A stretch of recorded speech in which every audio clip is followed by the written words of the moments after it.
और क्योंकि आज फ्राइडे है, आज हम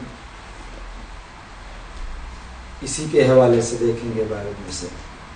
जो संडे स्कूल के बच्चे हैं वो खामोशी के साथ उनके साथ नीचे जाएंगे और इसके बाद फिर जब ऊपर आएंगे तो आपको पता है कि हर फादर्स डे पर कुछ ना कुछ संडे स्कूल के बच्चे जाना चाहते हैं, तो जब उनको मौका थोड़ा दिया जाएगा तो जो कुछ वो प्रिपेयर करेंगे वो हमारे सामने रखेंगे।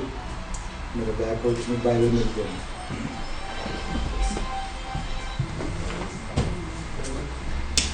तो मुशिक साल जो बच्चे हैं संडे स्कूल के वो नीचे जाएंगे।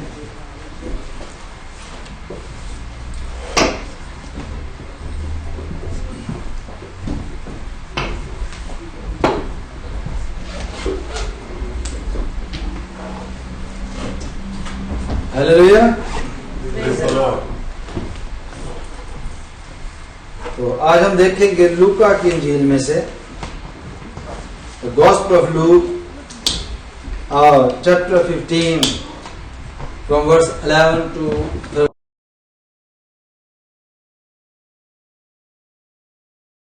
बाइबल में।